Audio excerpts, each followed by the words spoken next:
أعوذ بالله من الشيطان الرجيم. بسم الله الرحمن الرحيم. والذين لا يشهدون الزور وإذا مروا عليها صما وأميانا. والذين يقولون ربنا هب لنا من أزواجنا وذرياتنا قرة أعين وجعلنا للمتقين إماما. أولئك يجزون الغرفة بما صبروا ويلقون فيها تحية وسلاما خالدين فيها حسنت مستقرا ومقاما. قل ما يعبأ بكم ربي لولا دعاؤكم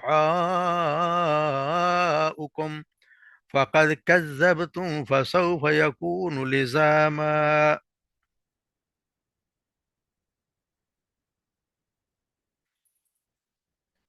والذین اور وہ لوگ ہیں لا یشہدون جو نہیں گواہی دیتے زور یعنی کہ جھوٹی، وَإِذَا مروا اور جب وہ گزرتے ہیں باللغوی کسی بھی لغو بات یعنی کہ بےہودہ کام ہوتے ہوئے دیکھتے ہیں، مرو کرام تو گزر جاتے ہیں، کرامہ باعزت طور پر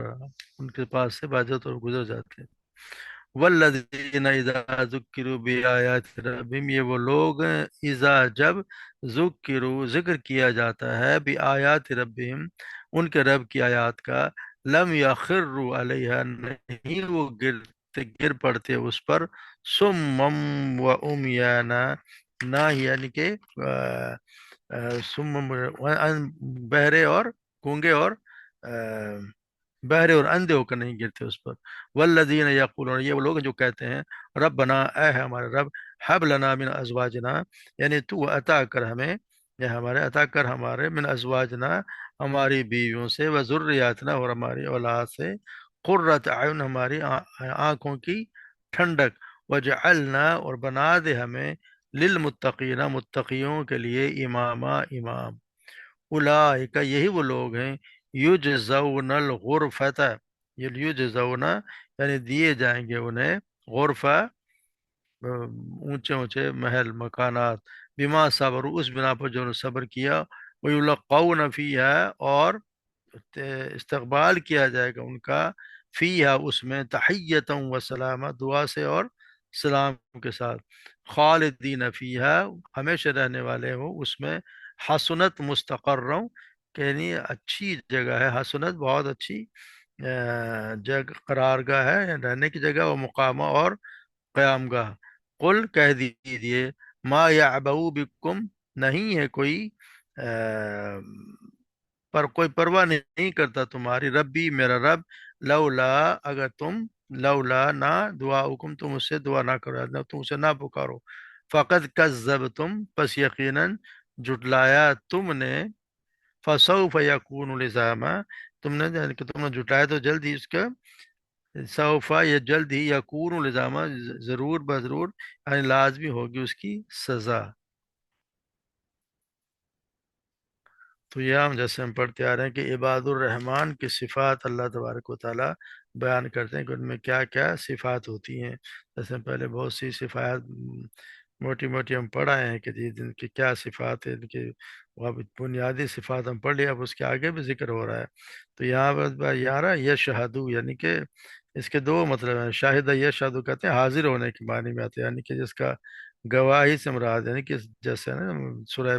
بقرہ میں پڑھے فمن شاہد منکم الشہر فلیصم جو تم میں سے اس مہینے میں حاضر اس کو روزہ رکھے۔ تو دوسرا اس کا یہ مطلب ہے کہ گواہی دینے کو، یہ تو ہے کہ اپنوں میں سے دو صاحب عدل بنا لو جس طرح بتایا اللہ تبارک و تعالیٰ نے۔ تو اس کے دو مطلب ہیں، ایک یہ کہ باطل کی مجلس میں حاضر نہیں ہوتے، اور دوسرا یہ کہ اس کا جھوٹ نہیں بولتے، یعنی کہ وہ اس میں شامل نہیں ہوتے، کسی جب گواہی دینے کے لیے بلایا جاتا ہے تو اس میں وہ جھوٹ نہیں بولتے۔ تو اس طرح بتایا یہ جا رہا ہے کہ اس میں عباد الرحمن کی ایک صفت یہ بھی ہے کہ وہ نہ وہ جھوٹی گواہی نہیں دیتے، یعنی شرک نہیں کرتے، بت پرستی سے بچتے ہیں، جھوٹ بھی نہیں بولتے، فسق اور فجور بھی نہیں کرتے، کفر سے وہ الگ رہتے ہیں، لغو اور باطل چیزوں سے وہ باطل کام سے وہ پرہیز کرتے ہیں، گانا نہیں سنتے، مشرکوں کی عیدیں نہیں مناتے، پھر خیانت نہیں کرتے، بری مجلسوں میں بھی نہیں بیٹھتے، جہاں شراب پی جاتی وہاں بھی وہ نہیں جاتے، یعنی اس کی کوئی ان کی کوئی رغبت بھی نہیں کرتے۔ تو جس طرح ہوتا ہے حدیث میں یہ بھی ہے کہ سچے مومن کو چاہیے کہ اس دسترخوان پر نہ بیٹھے جس پر تھوڑے سے شراب چل رہا ہو، یعنی ایسے کام ہو رہے ہوں جہاں پہ غلط کام ہے تو وہاں بھی وہ جاتے بھی نہیں ہیں، ہے نا، لوگ چلے جاتے ہیں جہاں پہ ہمارے یہاں تو لوگ جہاں بتوں کی پوجا ہوتی ہے وہاں بھی چلے جاتے ہیں، بتوں کے جو وہاں پہ ان پہ ان کو جا کے اور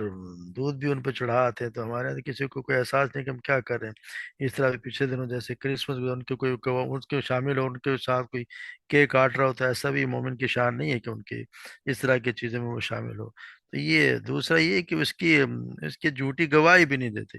اس کا دوسرا سمجھیں کہ اس میں گواہ جھوٹی گواہی بھی وہ نہیں دیتے، شاید اگر گواہی دینا بھی ہوتا ہے، اس لیے وہ دونوں کام ہے اس میں۔ اس کی کیا اس میں حدیث میں آیا کہ آپ نے فرمایا کہ کیا میں تمہیں سب سے بڑا گناہ بتا دوں؟ 3 دفعہ یہی فرمایا تو صحابہ کرام نے فرمایا کہ یا رسول اللہ ضرور بتائیے۔ تو آپ نے فرمایا اللہ کے ساتھ شرک کرنا، ماں باپ کی نافرمانی کرنا۔ اس وقت تک آپ تکیہ لگائے بیٹھے ہوئے تھے، اب اس سے آپ الگ ہو کر فرمانے لگے سنو، وہ جھوٹی بات کہنا، سنو اور جھوٹی بات جھوٹی گواہی دینا، اسے بار بار فرماتے رہے یہاں تک کہ ہم اپنے دل میں کہنے کاش آپ صلی اللہ علیہ وسلم خاموش ہو جائیں۔ مطلب ظاہر لفظ کا مطلب یہ ہے کہ وہ جھوٹ کے پاس بھی نہیں جاتے، یعنی کہ ویسے کام کہ ویسے جہاں پہ جھوٹ ہو اس کے قریب بھی نہیں جاتے۔ فَإِذَا مَرُّوا بِاللَّغْوِ اور مَرُّوا کِرَامًا، تو اس کا مطلب یہ کہ کریم کا اصل مطلب یہ ہوتا ہے کہ وہ چیز ہر قسم کے سب سے عمدہ ہو۔ تو یعنی کہ یہ پھر یہ بتایا گیا ہے کہ وہ رحمان کے وہ بندے بیہودہ مجالس میں شریک نہیں ہوتے، اور اگر ایسی کسی مجلس پر سے ان کا گزر ہو تو الجھنے اور لڑنے کے بجائے وہ باعزت اور عمدہ طریقے سے گزر جاتے ہیں، یعنی کہ اس میں نہ شامل ہوتے ہیں اور نہ بالکل اپنے آپ کو بچا کے اس سے گزر جاتے ہیں۔ تو یعنی یہ بھی جانتے ہیں کہ وہ نہ کوئی لغو بات سنتے ہیں جو اس سے کنارہ کر لیتے ہیں، اور جیسے کہتے ہیں ہمارے اعمال تمہارے لیے اور تمہارے اعمال تمہارے لیے، سلامت تم جاہلوں کو۔ ہر بری چیز لغو، یعنی ہر بے مقصد کام جو ہوتا ہے نا وہ لغو ہوتا ہے، تو اس سے وہ اس میں وہ شامل ہوتے ہی نہیں، یعنی کہ ان کا یہ ایک صفت ہے کہ اس میں وہ قطعی طور پہ شامل نہیں ہوتے۔ اور پھر یہ بتایا جب والذین اذا ذکروا بآیات ربہم لم یخروا علیہ صما وبکما، اور جب بھی کوئی آیات، کوئی اللہ کی آیات ان پہ یا اللہ کے احکامات ان کو سنائے جاتے ہیں تو وہ اس پہ بلا سوچے سمجھے بحروں اور گندوں کی طرح گر نہیں پڑتے۔ ہاں گرتے ضرور ہیں مگر اس کو سوچ سمجھ ان پر جب اللہ تعالیٰ کے آیات ان سے متاثر کرتی ہیں تو پھر وہ اس متاثر بھی ہوتے ہیں، اور کافروں کی طرح نہیں کہ ان کو تو اللہ کی آیات بھی سنائے جانے پھر بھی متاثر بھی نہیں ہوتے، وہ اپنے کفر پر سختی سے جمے رہتے ہیں۔ ان کا یہ حال نہیں ہوتا، کہ ان کا تو حال یہ ہوتا ہے کہ جب بھی وہ کوئی چیز سنتے ہیں اللہ کے بندوں کے تو ان کے دل دہل جاتے ہیں، ان کے ایمان اور توکل بڑھ جاتے ہیں۔ تو کافروں پر تو اس کا اثر نہیں ہوتا، مگر یہ لوگ ہیں جو ان کے ایمان بڑھ جاتے ہیں، بیمار اس کے اب کافر جو اللہ کی آیتوں سے بہرے اور اندھے ہو جاتے ہیں، اور مومنوں کی حالت اس کے برعکس ہے، نہ یہ حق سے بہرے ہیں نہ حق سے اندھے ہیں، یعنی حق کو سنتے ہیں، اس کو سنتے بھی ہیں اور اس کو دیکھتے بھی ہیں، سنتے ہیں اور سمجھتے ہیں، نفع بھی حاصل کرتے ہیں، اپنی اصلاح کرتے ہیں۔ اور بہت سے لوگ ہیں جو پڑھتے تو ہیں لیکن اندھا اور بہرا پر نہیں چھوڑتے، یعنی پڑھتے ہیں مگر نہ اس کو دیکھتے ہیں نہ اس کو سنتے ہیں، یعنی نہ سمجھتے ہیں، اس کا کوئی فائدہ تو نہ ہوا۔ اس حضرت ایک شعبی رحمۃ اللہ علیہ سے سوال ہوا کہ ایک شخص آتا ہے اور دوسروں کو سجدے میں پاتا ہے لیکن اسے یہ معلوم نہیں کہ کس آیات کو پڑھ کر سجدہ کیا ہے، تو کیا وہ بھی ان کے ساتھ سجدہ کر لے؟ تو آپ نے یہی آیت پڑھی، یعنی سجدہ نہ کرے، اس لیے کہ اس نے نہ سجدے کی آیت پڑھی، نہ سنی، نہ سوچی۔ تو مومن کا کوئی اندھا دھند کام نہیں کرنا چاہیے، جب تک اس کے سامنے کسی چیز کی حقیقت نہ ہو اسے شامل نہ ہونا چاہیے۔ مقصد یہ ہے کہ مومن کے سامنے جو اللہ کی آیات آتی ہیں، کہ اللہ کے احکامات آتے ہیں، تو وہ ان پہ ضرور ان کو غور سے سنتا بھی ہے اور اس کو ان کو سمجھتا بھی ہے، اور اس کے مطابق ہی وہ عمل کرتا ہے، اور اگر کوئی چیز اس کو سمجھ نہیں آتی تو وہ پوچھ لیتا ہے، یہ نہیں کہ کوئی بس جہاں سے سنی اور رندوں کی طرح، اور اس کو پتہ بھی نہیں، جیسے ہمارے یہاں ہوتا ہے کہ فلاں فلاں نے کہا، اور ہمارے یہاں آج کل تو یوٹیوب پہ جو چیز آ گئی اسی پہ عمل کرنا شروع کر دیا۔ ایسا نہیں ہے، اس پہ غور کرنا چاہیے کہ یہ جو بات کر رہا ہے کہاں تک قرآن کے اور حدیث کے مطابق ہے بھی کہ نہیں ہے۔ اس پہ مومن کی یہ شان ہے کہ وہ ضرور اس پہ غور کرتا ہے، اور جب اس کو سمجھ آ جاتی ہے اور اللہ کے احکامات پہ وہ ضرور وہ ان پہ جھکتا بھی ہے، کیونکہ یہ اللہ تبارک و تعالیٰ نے مومنوں کی یہ تو ایک صفت بتائی ہے کہ جب اللہ کی آیات پڑھی جاتی ہیں تو پھر وہ اس کو غور سے سنتے بھی ہیں، کیونکہ بھائی بھائی قری القرآن فاستمعوا لہ وانصتوا لعلکم ترحمون، جب قرآن پڑھا جائے تو اسے کان لگا کر سنو، چپ رہو تاکہ تم پر رحم کیا جائے، تو وہ ضرور سنتے ہیں۔ پھر اللہ تبارک و تعالیٰ آگے ان کی بتائی ہے کہ پھر ان کا یہ حال ہوتا ہے، والذین یقولون ربنا هب لنا من ازواجنا وذریاتنا قرۃ اعین، وہ پھر یہ دعا کرتے ہیں کہ اے ہمارے رب ہمیں ہماری بیویوں سے، ہماری اولاد سے ہماری آنکھوں کی ٹھنڈک بنا دے، کیونکہ یہ اللہ یہ بھی ان کی صفت بتائی گئی ہے کہ یہ دعا ہوتی ہے کہ اللہ تعالیٰ سے، اللہ تبارک و تعالیٰ سے طلب کرتے ہیں کہ ان کی اولادیں بھی ان کی طرح اللہ تبارک تعالیٰ کی فرما بردار ہوں، عبادت گزار ہو جائیں، موحد وغیر مشرک نہ کرتی ہوں، کیونکہ انسان کو دنیا میں بھی نیک اولاد سے ان کا دل ٹھنڈا رہتا ہے، آخرت میں بھی انہیں اچھی حالت میں دیکھ کر خوش ہوں۔ تو اس سے، اس دعا سے مقصد کوئی خوبصورتی ہے جمال کے، بلکہ نیکی اور خوش خلقی ہے، کیونکہ ہم دیکھتے ہیں کہ مسلمان کے اصل میں تو سچی خوشی اسی میں ہے کہ اپنے اہل عیال کو، دوست احباب کو اللہ کا فرما بردار دیکھے، وہ ظالم نہ ہوں، بدکار نہ ہوں، اللہ کے احکامات کو نہ ماننے والے نہ ہوں، سچے مسلمان ہوں، کیونکہ ان کا ہوگا تو یہ، کیونکہ اس زمانے میں حال یہ تھا کہ دیکھتے تھے کہ جب آپ صلی اللہ علیہ وسلم آپ صلی اللہ علیہ وسلم نے ایمان کی دعوت دی اور لوگ اس پہ عمل کرنے لگے، تو ہوا یہ کہ کسی کا بیٹا کافر رہ گیا ہے، کسی کا باپ کافر رہ گیا ہے، کسی کا دادا کافر ہے، کسی کی اولاد کافر ہے، کسی کی بیوی، کوئی مسلمان بن گیا کوئی نہیں رہا، تو ان کو تو بڑا مسئلہ، ان کے لیے ان کی ان کو بڑا افسوس بھی ہوا کرتا تھا، اور وہ یہ سوچتے بھی تھے کاش یہ بھی ہمارے ساتھ ہوں، کیونکہ کہ وہ ان کو اندازہ تھا کہ تو جہنم میں جائیں گے، تو ایمان نہیں لائے گا تو وہ تو یقیناً جہنم میں ہی جائے گا۔ اس لیے پھر ان کی دعائیں ہوتی تھی کہ اللہ تعالیٰ ان کو بھی تو ہدایت دے، اور ان کو بھی، ان کو مسلمان بنا دے، یہ بھی مومن بن جائیں تاکہ ہماری آنکھیں ٹھنڈی ہوں۔ اور مگر ہوتا یہ کہ اللہ تبارک و تعالیٰ جس کے لیے چاہتے ہیں، اور پھر وہ سب تو جیسے نہیں، جس طرح حضرت مقداد رضی اللہ تعالیٰ عنہ کو دیکھ کر ایک صاحب فرمانے لگے کہ ان آنکھوں کو مبارکباد ہو جنہوں نے اللہ کے رسول کی زیارت کی ہے، کاش کہ ہم بھی آپ صلی اللہ علیہ وسلم کو دیکھتے اور تمہاری طرح فیض صحبت حاصل کرتے۔ اس پر سیدہ مقداد جو ہے وہ ناراض ہو گئے، تو کسی نے کہا کہ ہمیں بڑا تعجب معلوم ہوا کہ اس بات میں کوئی برائی تو نہیں ہے، پھر یہ خفا کیوں ہو رہے ہیں؟ اتنے میں آپ نے، مقداد رضی اللہ تعالیٰ نے فرمایا، لوگوں کو کیا ہو گیا کہ اس چیز کی آرزو کرتے ہیں جو قدرت نے انہیں نہیں دی، اللہ ہی کو علم ہے کہ اگر یہ اس وقت ہوتے تو ان کا کیا حال ہوتا۔ واللہ لوگ واللہ وہ لوگ تو آپ صلی اللہ علیہ وسلم کے زمانے میں تھے جنہوں نے نہ آپ کی تصدیق کی نہ تابع داری کی، اوندے منہ جہنم میں گئے۔ تم پر اللہ کا یہ احسان ہے، تم اللہ کا احسان نہیں مانتے کہ اللہ نے تمہیں اسلام میں اور مسلمان گھروں میں پیدا کیا، پیدا ہوتے ہی تمہارے کانوں میں اللہ کی توحید اور آپ صلی اللہ علیہ وسلم کی رسالت پڑھی، اور ان بلاؤں سے تم بچا لیے گئے جو تم سے اگلے لوگوں پر آئی تھیں۔ آپ صلی اللہ علیہ وسلم تو ایسے زمانے میں مبعوث ہوئے تھے جس وقت دنیا کی اندھیر نگری اپنی انتہا پر تھی، اس وقت دنیا والوں کے نزدیک بت پرستی سے بہتر کوئی دین ہی نہیں تھا۔ آپ فرقان لے کر آئے، حق و باطل میں تمیز کی، باپ بیٹے جدا ہو گئے، مسلمان اپنے باپ دادوں، بیٹوں، پوتوں، دوست احباب اور کفر پر دیکھتے، ان سے انہیں کوئی محبت پیار نہیں تھا، بلکہ کڑتے تھے کہ وہ جہنمی ہیں۔ اس لیے ان کی دعائیں ہوا کرتے تھے کہ ہمیں ہماری اولاد اور بیویوں سے آنکھوں کی ٹھنڈک عطا فرما، کیونکہ کفار کو دیکھ کر ان کی آنکھیں ٹھنڈی تو نہیں ہوتی۔ پھر تو یہ اس ابھی بھی ہمیں یہ دعا کرنی چاہیے کہ ہماری اولاد، ہمارے بیوی اور ہمارے گھر والے سب جو ہے وہ متقی ہوں، اور پھر ہمیں یہ بتائے بابا جعلنا للمتقین اماما، اور ہمیں اماموں کا رہبر بنا دے، یعنی کہ اللہ تبارک و تعالیٰ سے یہ بھی دعا کی ہمیں اماموں کا رہبر بنا دے۔ اس کا مطلب یہ ہے کہ ایک تو یہ ہے کہ اس لیے کہ رہبر بنانے سے مراد یہ ہے کہ ایک تو جو ہر انسان کے کسی نہ کسی کا تو وہ ہے رکھوالا کر دیا، آپ جس طرح سے سورہ صحیح بخاری میں جس طرح آتا ہے، کل مرائی و کل مسئول عن رعیتی، تم سب حکمران ہو اور تم سب اپنے ریت کے بارے میں پوچھے جاؤ گے، یعنی جو آپ کے سبارڈینیٹ یا گھر والے ہیں ان سے آپ کو ان کے متعلق پوچھا جائے گا۔ تو مطلب یہ کہ پروردگار سے ہم دعا کرتے ہیں کہ جن لوگوں کا ہم امام یسرا ہمارے اہل و عیال اور ہمارے زیر نگران لوگ، تو انہیں متقی بنا دے تاکہ ہم متقین کے امام ہوں، فاجروں کے امام نہ ہوں۔ دوسرا یہ ہے کہ اس کا مطلب یہ ہے کہ ہمیں ایسا متقی بنا دے، ایسا پیشو بنا دے کہ جو ہم جو ہیں وہ اتنے نیک ہو جائیں کہ ہمارے لوگ جو ہیں وہ ہمارے بھی ہم کسی کو رہنمائی، ہم کوئی ہدایت کی کوئی بات کہہ سکیں، ہم ان کے امام بن جائیں۔ تو یہ خلاصہ ایک ان دو دعائیں کی، ایک اپنے اولاد اور ازواج کے لیے توحید اور اطاعت الہی پر کاربند ہوں، اس کے لیے دنیا اور آخرت میں آنکھوں کی ٹھنڈک بنے۔ دوسری یہ کہ اپنے لیے کہ انہیں تقوی کی ایسی توفیق عطا فرما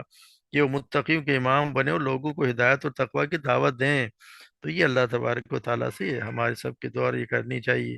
کہ اللہ تبارک و تعالیٰ ہماری دعا قبول فرمائے۔ پھر یہ فرمایا اولئک یجزون غرفۃ بما صبروا، اور پھر اب یہ لوگ جو یہ کام کریں گے ان کے اللہ تبارک و تعالیٰ پھر جزا بھی دیں گے، غرفۃ بما صبروا، ایسے ایسے مکانات، اونچے اونچے محلات، اونچے غرفہ کہتے ہیں اونچی اونچی جگہ کو، بالا خانے، اور وجہ کیا ہوگی؟ بما صبروا، اس چیز میں تم نے صبر کیا۔ یعنی نیکی کے نیک کام کرنے میں انسان کو صبر کرنا پڑتا ہے، بہت سی چیزیں ایسے ہیں جو مطلب بڑی مشکل سے اپنے نفس کے خلاف صبر کرتا ہوتا ہے، اور بہت سے گناہ بھی سے بچنے کے لیے بھی اللہ تبارک و تعالیٰ بھی صبر کی توفیق دیتا ہے۔ تو ان کے لیے اللہ تبارک و تعالیٰ کہتے ہیں ہم آپ ان کو صبر کی وجہ سے ہم ان کو یہ، حالانکہ یہ تو اللہ کا فیضان، اللہ کا ہی فضل ہوگا، مگر اللہ تو ہمیں یہاں بھی یہ کہہ رہے ہیں کہ ہم تمہاری صبر کی وجہ سے ان کو بدلا دیں گے جنت کے ایسے تو اونچے مکانات، جن کو کہتے ہیں کہ جی، جیسے کہا ہوتا ہے کہ جو ایسی ایسی جنتیں جن کو نہ کسی نے دیکھا، نہ کسی نے جس کو گمان کیا، نہ جس کے بارے میں کوئی سنا، وہ ان کو دی جائے گی۔ جو وہ لوگ ہوں گے جنہوں نے صبر کیا، اور اللہ تبارک و تعالیٰ جس کو چاہیں گے، کیونکہ جب سیدنا ابو سعید خدری بیان کرتے ہیں کہ آپ صلی اللہ علیہ وسلم نے فرمایا جنتی لوگ بالا خانوں کو اپنے اوپر اس طرح دیکھیں گے جیسے چمکتے ستارے کو جو صبح کے وقت باقی رہ گیا ہو، آسمان کے کنارے پر مشرق یا مغرب میں دیکھتے ہیں، اس لیے کہ ان کے مابین درجات کا فرق ہوگا۔ لوگوں نے عرض کی کہ اے اللہ کے رسول، یہ تو انبیاء کے مقام ہوں گے جنہیں ان کے سوا اور کوئی نہیں پا سکے گا۔ تو آپ نے فرمایا کیوں نہیں، اس ذات کی قسم جس کے ہاتھ میں میری جان ہے، یہ وہ لوگ ہوں گے جو اللہ پر ایمان لائے اور رسولوں کی تصدیق کی۔ یعنی یہ وہ لوگ ہوں گے جو یہ کام کریں گے تو یہ اللہ تبارک و تعالیٰ ان کو بھی جنت عطا فرمائیں گے۔ جیسا سورہ عنکبوت میں وہ لوگ جنہیں ایمان لائے، انہوں نے نیک عمل کیے، ہم انہیں ضرور ہی جنت کے اونچے گھروں میں جگہ دیں گے جن کے نیچے سے نہریں بہتی ہیں، ہمیشہ ان میں رہنے والے ہیں۔ یہ ان عمل کرنے والوں کا اچھا بدلہ ہے جنہوں نے صبر کیا اور اپنے رب ہی پر بھروسہ رکھتے ہیں۔ تو اللہ تبارک و تعالیٰ ان کو جزا بھی دے گا، اور یقیناً کیونکہ جو وہ یہاں پہ کام کرے گا اس کا اللہ تبارک و تعالیٰ پھل تو ضرور دے گا۔ وَيُلَقَّوْنَ فِيهَا تَحِيَّةً وَسَلَامًا، ان کا استقبال کیا جائے گا وہاں پہ دعاؤں سے اور سلام سے، یا ان کا جو وہ جنت میں فرشتے مبارکباد دیں گے، اور ہمیشہ کے لیے امن و سلامتی اور سعادت اور نیک بختی کا پیغام پہنچائیں گے۔ جس سے آتا ہے نا سورہ یاسین میں پڑھتے ہیں اِنَّ أَصْحَابَ الْجَنَّةِ الْيَوْمَ فِي شُغُلٍ فَاكِهُونَ هُمْ وَأَزْوَاجُهُمْ فِي ظِلَالٍ عَلَى الْأَرَائِكِ مُتَّكِئُونَ لَهُمْ فِيهَا فَاكِهَةٌ وَلَهُمْ مَا يَدَّعُونَ سلام قولا من رب الرحیم، بے شک جنت کے رہنے والے آج ایک شغل میں ہم خوش ہیں، وہ اور ان کی بیویاں گھنے سائے میں تختوں پر تکیے لگائے ہوئے ہیں، ان کے لیے اس میں بہت پھل ہے، ان کے لیے ان میں بہت کچھ ہے جو طلب کریں گے، سلام ہو اس رب کی طرف سے کہا جائے گا جو بے حد مہربان ہے۔ تو یہ اللہ تبارک و تعالیٰ کے احسان ہے کہ ان کو اللہ تبارک و تعالیٰ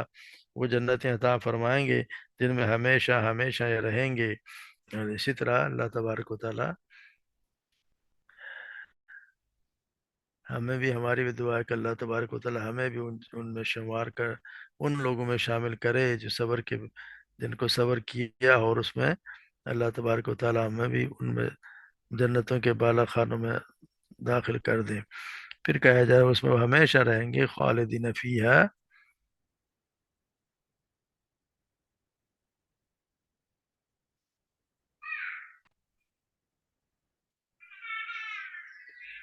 حسنت مستقر مقام، وہ ایسی جگہ ہوگی جو بہت اچھی اور رہنے کی اور ٹھہرنے کی۔ قل ما یعبؤ بکم ربی لولا دعاؤکم، کہہ دیجیے کہ تم پرواہ نہیں ہے تمہارے رب کو، تمہارے کہ تم پکارو یا تم اپنے رب کو، میرے رب کو پکارو یا نہ پکارو، اسے کوئی فرق نہیں پڑتا ہے، کیونکہ اللہ تبارک یہاں بتایا یہ جائے کہ کفار سے یہ خطاب ہو رہا ہے، کیونکہ آگے جیسے بتایا جا رہا ہے کہ یعنی میرا رب تمہیں تو مہلت اس لیے دے رہا ہے کہ تم اس پر ایمان لے آؤ، اس کی عبادت کرو اور اس سے دعا کرو، کیونکہ انسان اور